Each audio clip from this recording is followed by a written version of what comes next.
अस्सलाम वालेकुम।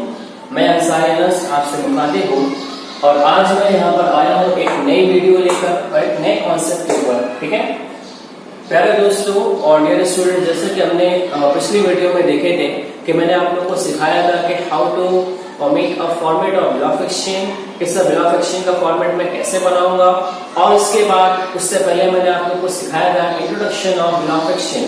ठीक है, आज देखो मैं यहाँ पे कुछ एंट्रीज पे डिस्कस करने वाला हूँ। नॉर्मली एंट्रीज को पढ़ने से पहले एक बात मैं आपसे कहना चाहता हूँ कि जो लोगों ने अभी तक के मेरी प्रीवियस वीडियो को नहीं देखे हैं, गारंटी है उनको ये वीडियो समझ में नहीं आएगा, बिकॉज के इंट्रोडक्शन का जो मेन पार्ट होता है वो मेरा फर्स्ट और सेकंड पार्ट लास्ट वीडियो में हो चुकी है। अब देखो अभी जो वीडियो मैं स्टार्ट करने जा रहा हूँ, मैं ये एंट्रीज बेसिस पर मैं कुछ एंट्रीज आप लोग को सिखाऊंगा, तो इसमें प्लीज आप जाओ इससे पहले और कुछ वीडियोस को पहले देखो। ठीक है, जो वीडियो मैंने इससे पहले बना चुका हूँ वो वीडियो को देखो, एक बार दो बार नहीं समझेगा 10 बार देखो। ठीक है, और उसके बाद नॉर्मली हम स्टार्ट करते हैं। यहाँ पे देखो आज का जो मेरे पास कॉन्सेप्ट है, जैसा कि मैंने आप लोग को पहले बताया था कि बिल ऑफ एक्सचेंज का जो चैप्टर है वो बोर्ड के एग्जाम के पॉइंट ऑफ व्यू से 17 मार्क्स के लिए पूछता है, जिसमें से सर 10 मार्क्स के लिए आपको कुछ जनरल एंट्रीज पूछेगा। ठीक है, स्टार्ट करते हैं। यहाँ पे प्री क्लास इत्मीनान से देखो, इत्मीनान से चलो। फर्स्ट है तो मेरे पास एक वर्ड यहाँ पे आता है सर बिजनेस। फर्स्ट मेरे पास वर्ड यहाँ पे क्या आता है, बिजनेस। ये वर्ड मैंने यहाँ पे लिख दिया है। अब प्री क्लास आप लोग को मालूम है कि सर बिजनेस का मतलब क्या होता है, what do you mean by business. Pre class business is a activity, business is a activity which involves buying and selling. मेरे पास दो वर्ड्स आते हैं। फर्स्ट मेरे पास वर्ड यहाँ पे क्या आता है, बाइंग, सामान खरीदना, और सेकंड मेरे पास यहाँ पे आता है selling. Business is an activity which involves buying and selling of goods and services in order to earn profit। कि सर मैं सारे काम यहाँ पे सिर्फ और सिर्फ प्रॉफिट को अर्न करने के लिए करता हूँ, प्रॉफिट कमाने के लिए करता हूँ। सर बिजनेस में प्रॉफिट भी हो सकते हैं, लॉस भी हो सकते हैं, वो अलग बात है। ठीक है, उस पर डिस्कस नहीं कर रहा हूँ मैं। नॉर्मली यहाँ पे बिजनेस का मतलब क्या होता है कि sir business is a activity which involves buying and selling of goods and services in order to earn profit करने के लिए। ठीक है, अब थोड़ा सा आगे बढ़ते हैं। यहाँ पे देखो एक नॉर्मली बिल्कुल बेसिक एग्जांपल लेके चलता हूँ मैं। फॉर एग्जांपल प्रिज्यूम करते हैं कि सर मान लो कि सर आपके पास एक बुटीक की शॉप है, अब बताओ सर बुटीक की शॉप, सर ये आपका बिजनेस बन सकता है। अब नॉर्मली सर अगर आपको बुटीक की शॉप को सर चलाना है और सर इसमें से आपको प्रॉफिट अर्न करना है, बताओ ना आप यहाँ पे कौन कौन से काम करोगे। बोले सर एक मिनट रुक जाओ, बोले सर बुटीक की शॉप है तो सर पक्का वहाँ पे इलेक्ट्रिसिटी बिल जो सर आएगी आपको भी भरना पड़ेगा। और यहाँ पे क्या हो सकता है, बोले सर मैं एम्प्लॉय को सैलरी पेड करूंगा। और यहाँ पे क्या हो सकता है, सर अगर आपकी शॉप सर रेंट पर है तो आपको किराया भी पेड करना पड़ेगा। ऐसा बताओ और क्या हो सकता है। बोले सर एक मिनट रुक जाओ, बोले सर मैंने रेंट पेड कर दिया, सैलरी पेड कर दिया, sir electricity bill, sir commission, sir interest, ये सब चीजें पेड कर सकता हूँ मैं। और सर यहाँ पे सर कैश का आना, कैश का जाना। तो कहने का मतलब ये हो सर कि आपके पास यहाँ पे sir n number of activities है सर, बिजनेस एक्टिविटीज। तो याद रखना सर आज हम यहाँ पे जो एक्टिविटीज आप बोल रहे हो sir, salary paid, commission paid, rent paid, sir मेरे पास रेंट आया, कमीशन क्या, कैश आया, कैश क्या, इन सभी चीजों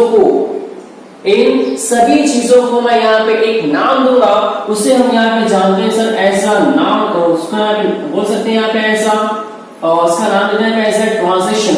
हमने यहाँ पे क्या नाम दिया, ऐसा ट्रांजिशन के नाम से जानते हैं। तो सर ये जो हमारे पास वर्ड ट्रांजिशन दिखाई दे रहे हैं सर, काफी इंपॉर्टेंट चीज है। अब बेसिकली यहाँ पे थोड़ा सा और आगे बढ़ता हूँ मैं। ट्रांजिशन को सर हमने यहाँ पे बेसिकली कितने पार्ट में, 2 पार्ट हमने यहाँ पे डिवाइड कर दिए, जिसमें से फर्स्ट मेरे पास यहाँ पे क्या आता है, कैश। फर्स्ट मेरे पास यहाँ पे क्या आता है, कैश ट्रांजैक्शन, और सेकंड मेरे पास यहाँ पर आता है credit transaction, cash transaction and credit transaction. ये तो बेसिक चीजें आपके पास है। अब मुझे पता शायद ही सर कॉमर्स का कोई ऐसा बंदा या बंदी होगी सर जिसको नहीं मालूम कि sir cash transaction and credit transaction में क्या डिफरेंस है, क्या फर्क है? तो सबसे पहले बात करते हैं सर, फॉर एग्जांपल आपको बिल्कुल बेसिक एग्जांपल देता हूं कि सर जस्ट प्रेजेंट करो, जस्ट इमेजिन करो कि सर आप मॉर्निंग में उठे और सर आप ब्रेकफास्ट के लिए सर नाश्ता लाने के लिए गए, सर दुकान पे गए, आपने सर नाश्ता लिए और आपने पैसा दिए और सर वापस आ गए, मतलब कि सर सामान लिया, पैसा दिया, सामान लिया, पैसा दिया, it is called cash transaction. कि सर रोकड़े पर माल खरीदना, फॉर एग्जांपल सर मैं बुटीक में गया, सर मैंने कपड़ा खरीदा, पैसा दिया और सामान लेके चले आया, पैसा दिया, सामान लिया, पैसा दिया, सामान लिया, it is called cash transaction. और सेकंड मेरे पास यहाँ पर आने क्रेडिट ट्रांजैक्शन, इसका सिंपल मतलब होता है कि सर माल मैं सर अभी ले रहा हूँ, पैसा दूंगा सर मैं 1 दिन के बाद, 2 दिन के बाद, 3 दिन के बाद, 1 महीने के बाद, 2 महीने के बाद, मतलब कि सर मैं सामान मैं अभी खरीद रहा हूँ मैं और पैसा दूंगा सर कुछ टाइम के बाद, कुछ टाइम के। फॉर एग्जाम्पल देखो, मान लो सर कि देखो आप सर आप यहाँ पर खड़े हो और नॉर्मली देखो सर एक मेरे पास एक शॉप है और सर मॉर्निंग में क्या होता है सर, जैसे ही देखो आपकी बात क्या है, अपनी खुद की बात करता हूँ मैं सर, अगर आप मॉर्निंग में सर उठते आपको ब्रेकफास्ट करना रहता है सर, तो टोस्ट खाली ब्रेड की बात कर सकते हो। अब क्या होगा सर, देखो जैसे ही आप शॉप पर गए, जैसे ही आप शॉप पर गए तो सर वहां से आपने सर यहाँ पे सामान लिए, बोले सर वो क्या है, टोस्ट दे टोस्ट खाली सर आपने परचेस कर लिया, आपने सब खरीद लिया। अब देखो सर ये सामान आपने सर यहाँ पे खरीद लिया, लेकिन सर इसका पैसा जब देने की बारी आई तो सर आपने बोले सर पैसा अभी नहीं दूंगा, पैसा दूंगा मैं 1 महीने के बाद। कितने महीने के बाद? 1 महीने के बाद। तो यहाँ पर क्या हुआ सर, यहाँ पे सिंपल एक बात डिस्क्लोज क्या हो रही है कि सर सामान आप अभी खरीद रहे हो, लेकिन सर इसका पैसा आप कब पेड करोगे? 1 महीने के बाद पेड करोगे। इसका सिंपल मतलब ये हुआ सर कि सामान आज खरीदो सर, पैसा कल दूंगा, पैसा परसों दूंगा, पैसा 3 दिन के बाद दूंगा, पैसा 10 दिन के बाद दूंगा। इसे सिंपल यहाँ पे क्या बोलेंगे, ऐसा credit transaction. Cash transaction, credit transaction काफी इंपॉर्टेंट चीज है। अब देखो अगर मैं चाहूं हम चाहे तो जानबूझ के इसमें से एक और पार्ट निकाल सकता हूं मैं, तो थर्ड मेरे पास एक यहाँ पर पार्ट है, इसको आप बोल सकते हैं ऐसा barter system. Pre class barter system का सिंपल मतलब क्या होता है कि exchange of commodity. For example सामान के बदले सामान, सामान के बदले सामान। जैसे कि सर मेरे पास फॉर एग्जांपल गेहूं है, मैं आपको चावल दे सकता हूँ, मेरे पास व्हीट है, मैं आपको राइस दे सकता हूँ। अब देखो बात करते हैं यहाँ पे फॉर एग्जांपल कि सर मेरे पास यहाँ पे सर मेरे पास 2 पर्सन है सर, एक पर्सन ये है और एक पर्सन ये है सर, इसके पास मार्कर है, इसके पास डस्टर है। अगर ये आपस में एक्सचेंज करते हैं कमोडिटी के, तो सर यहाँ पे क्या बोलेंगे, एज अ बार्टर सिस्टम। अब देखो नॉर्मली सर ये सिस्टम यहाँ पे यूज नहीं होता है, काफी टाइम पहले सर यूज हुआ करता था, इसको मैं यहाँ पे ऐसा कट कर देता हूँ सर, ये मेरे पास यहाँ पे नहीं आएगा। ठीक है, अब मैं आगे बढ़ता हूँ। प्री क्लास थोड़ा दिमाग को पहले चलाओ। ठीक है, अब देखो सर मेरे पास 2 वर्ड दिखाई दे रहे हैं। फर्स्ट मेरे पास buying and selling, buying and selling. तो सर ये जो मेरे पास सर बाइंग है, इसको थोड़ा सा मैं नाम चेंज करता हूं मैं सर, इसको मैंने यहाँ पे क्या लिख दिया, as a purchase. As a purchase करना, सामान को खरीदना, परचेज करना, सामान को खरीदना। और मैं इसकी जगह पे यहाँ पे सिंपल सेल, सेल करना, सामान को बेचना। Sir business is a activity which involves buying and selling, सामान खरीदना, सामान बेचना। सर किसके लिए? सिर्फ और सिर्फ प्रॉफिट को अर्न करने के लिए। और सर ये मेरे पास जो ट्रांजैक्शन है, कैश ट्रांजैक्शन और क्रेडिट ट्रांजैक्शन की बात करूं, और एक बात दिमाग में बैठा के चलो सर, आज के टाइम में सर तकरीबन 90 या 80% जो ट्रांजैक्शन होते हैं वो सर होते हैं आपके सिर्फ और सिर्फ इस बेसिस पर होते हैं। ठीक है, आगे बढ़ते हैं। देखो आपको याद होगा, इसमें से बहुत से बच्चों को याद होना चाहिए कि देखो 11 में आपने एक चैप्टर पढ़े थे, इसका नाम था सब्सिडायरी बुक। तो प्री क्लास देखो इसको सिंपल मेरे पास मैंने 4 पार्ट में डिवाइड किया। कितने पार्ट में? मैंने 4 पार्ट में डिवाइड करके रखा है। मेरे पास 4 बुक है। फर्स्ट मेरे पास यहाँ पे कौन सी बुक आती है सर? परचेज बुक है, सिंपल परचेज बुक। सेकेंड मेरे पास यहाँ पे सर सेल बुक है। थर्ड मेरे पास सर यहाँ पे purchase return book, purchase return book. और लास्ट मेरे पास यहाँ पे आता है सेल्स रिटर्न बुक। ये मेरे पास 4 बुक है और सर ये चारों बुक को आपने अच्छी तरह से पढ़े थे 11 के अंदर। तो सर कहने का सिंपल मतलब ये हुआ कि सर 11th में पढ़ चुके हो वो कॉन्सेप्ट को आखिर यहाँ 12 में लाने की जरूरत क्या है? मेरा सिर्फ एक ही मकसद है कि याद रखना अकाउंटिंग लॉजिक के बेसिस पे चलता है, कहीं कहीं पे सर ये प्रिंसिपल को भी फॉलो करता है। ठीक है, अब बात करते हैं कि देखो आपको याद होगा कि sir purchase account is always debit. बोले सर परचेस का नेचर क्या होता है? डेबिट नेचर का होता है।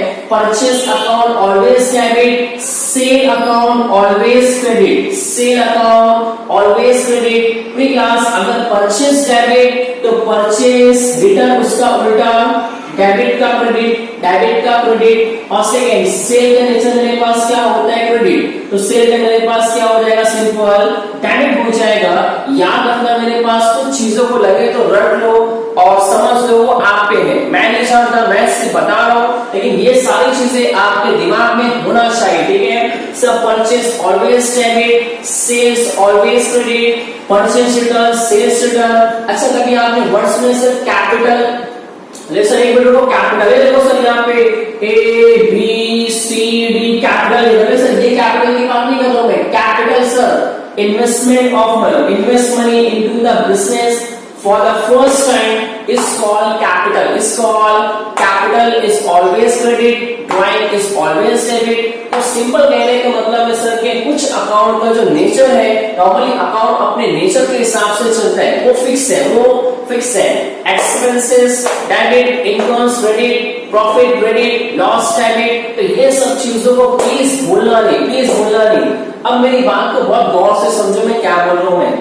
देखो जिस किसी को भी एंट्रीज परफेक्ट आती है, 11 में आपने जर्नल एंट्रीज को सीखे थे, अगर वो एंट्रीज आप लोगों को परफेक्ट आती है तो बिना क्वेश्चन में जितनी भी एंट्रीज आपको आएगी फटाफट आप एंट्री यहाँ पे कर लोगे। ठीक है, आगे बढ़ते हैं। यहाँ पे देखो लगे तो बीच में देखो आप स्क्रीनशॉट ले सकते हो, जो चीज आपको यहाँ पे इंपॉर्टेंट है उसको यहाँ पे स्क्रीनशॉट ले लिया करो। ठीक है, आगे बढ़ते हैं। यहाँ पे अब देखो सिंपल मैंने आपको याद होगा कि मैंने आपको देखो पहले जो मैंने वीडियो बनाया था तो मैंने आपको एग्जांपल दिया था 2 पर्सन का, जिसमें से फर्स्ट मेरे पास एक वर्ड यहाँ पे क्या आता है? राजू। बोले सर एक हमारे पास पर्सन है जिसका यहाँ पे नाम क्या है? राजू। मार्कर थोड़ा सा काम नहीं कर रहा है, राजू। और सेकंड मेरे पास यहाँ पे नाम क्या था? काजू। राजू एंड काजू याद करो सर, मैंने एग्जांपल लिया था प्री क्लास। देखो आप लोग को याद है राजू एंड काजू में से हम कौन थे? बोले सर हम यहाँ पे राजू थे। और प्री क्लास नॉर्मली कभी आपने वर्ड नॉर्मली देखो अभी आपने पढ़े नहीं पढ़े मैं नहीं जानता, लेकिन बिना पढ़े तो नहीं आएगा। फर्स्ट बात करते हैं यहाँ पे कि सर यहाँ पे राजू कौन था? बोले सर राजू यहाँ पे था ड्रॉवर। राजू यहाँ पे क्या था? ड्रॉवर था। और काजू यहाँ पे क्या था? काजू यहाँ पे था सर ड्रॉविंग। ड्रॉविंग का मतलब क्या होता है सर? जिस पर मैं बिल बना रहा हूं मैं। और ड्रॉवर कौन होता है? जो बिल को बनाता है। A person who draw the bill is called drawer. A person to whom a bill is drawn is called drawing. देखो ये सब चीजें हमने देखे थे, ठीक है, इससे पहले हमने देखे थे। अब मुझे बताओ क्या किसी को याद है कि सर हमने काजू को कितने रुपए का माल बेचे थे? दूसरी कंडीशन में मैंने पहली वीडियो में बताया था कि मैंने 2 कंडीशन बताया था, इसमें से दूसरी कंडीशन में आपने सर कितने में उसको माल बेचे थे? तकरीबन 15,000 रुपए का आपने काजू को माल बेचे थे। और थोड़ा सा दिमाग को पहले चलाओ सर, जैसे आपने काजू को 15,000 रुपए का माल बेचे सेल किए, उसके बाद क्या हुआ? सर आपने यहाँ से निकाले थे एक पेपर, और सर पेपर पर आपने यहाँ पे कुछ नॉर्मली लिखा था, जैसे कि सर यहाँ पे मेरा नॉर्मली ड्रॉवर का नाम, ड्रॉवर का एड्रेस, ड्रॉवी का नाम, ड्रॉवी का एड्रेस, डेट ऑफ बिल। इसके बाद सर आपने यहाँ पे अपनी शॉप का स्टैम्प भी लगाए थे। इसके बाद सर यहाँ पे आपने अमाउंट भी लिखे थे।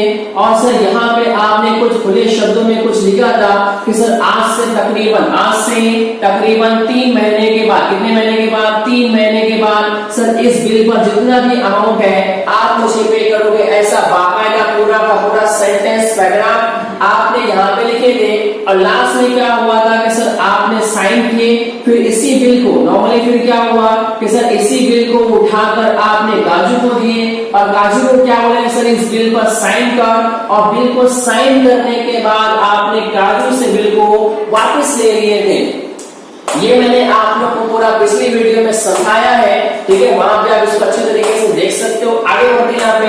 अब देखो नॉर्मल से थोड़ा सा न्यू पार्ट है, न्यू पॉइंट आपको बताने जा रहा हूं मैं। अब सर देखो ये जो मेरे पास बिल है इसको कितने पार्ट में, इसको सिंपल में दो पार्ट में, कितने पार्ट में, दो पार्ट में डिवाइड करता हूं मैं।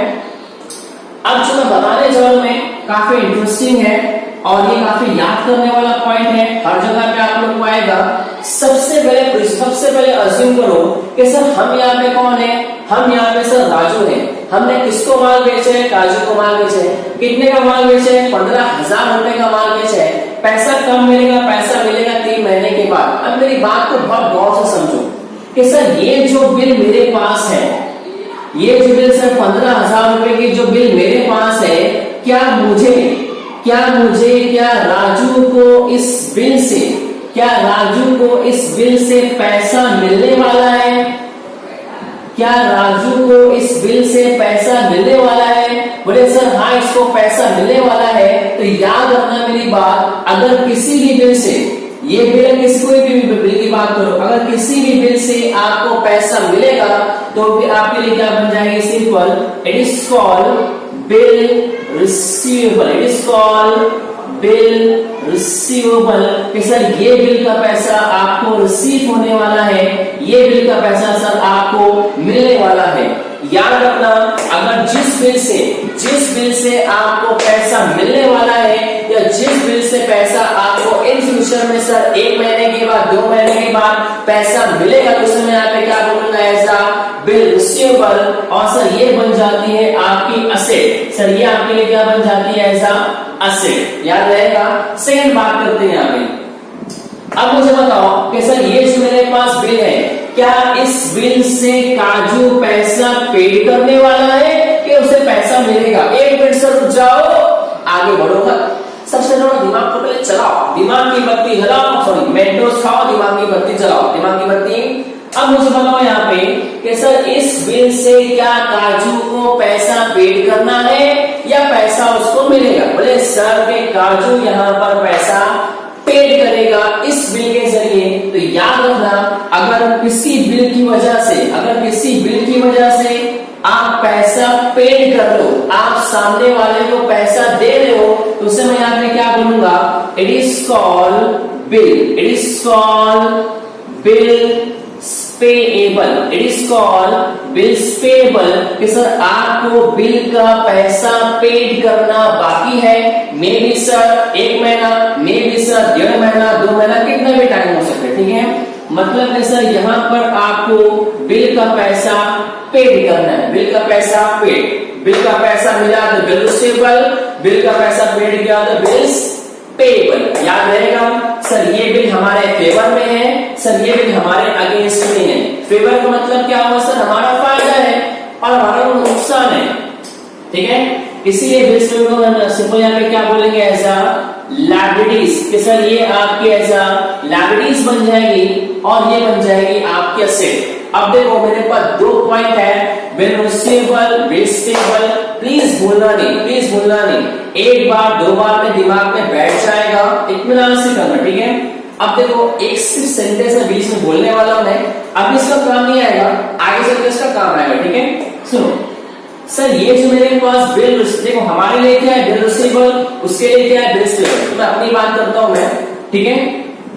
सर ये बिल रिसीवेबल तो मैंने काजू को दिया था, काजू को मैंने क्या बोला था, काजू साइन कर। इसमें यहाँ पे क्या करना, काजू से आपने साइन लिए और साइन लेने के बाद आपने बिल रिसीवेबल को अपने पास रख लिए। मतलब क्या हुआ सर कि आपने बिल रिसीवेबल को पहले काजू को दिया, फिर क्या बोले काजू इसके ऊपर साइन कर, और साइन करने के बाद इसी बिल रिसीवेबल को आपने अपने पास वापिस से रख लिए। इस बात को प्लीज भूलना नहीं, आगे मैं पूछूंगा, आगे समय में काम आने वाला, ठीक है। अब थोड़ा सा दिमाग को चलाओ। देखो सबसे पहले बात करते हैं यहाँ पे, मेरे पास सर यहाँ पे लिखा हुआ है सर 1 जुलाई, ठीक है। फर्स्ट जुलाई फॉर एग्जाम्पल बात करते हैं यहाँ पे 3 महीना कि सर मुझे यहाँ पे क्या करना है, मुझे 3 महीना काउंट करना है। अब देखो जुलाई को छोड़ दो, जुलाई के बाद से 3 महीना काउंट करो। जुलाई के बाद क्या आएगा, जुलाई के बाद अगस्त, अगस्त के बाद सितंबर और सितंबर के बाद अक्टूबर। मेरे पास 3 महीना है। याद रखना अगर आपको 3 महीने 2 महीने की बात करता है तो जब भी आप मंथ को काउंट करोगे तो उस मंथ को छोड़कर 3 महीने का, ठीक है। जुलाई को मैंने छोड़ दिया, जुलाई के बाद क्या आता है अगस्त, सितंबर, अक्टूबर।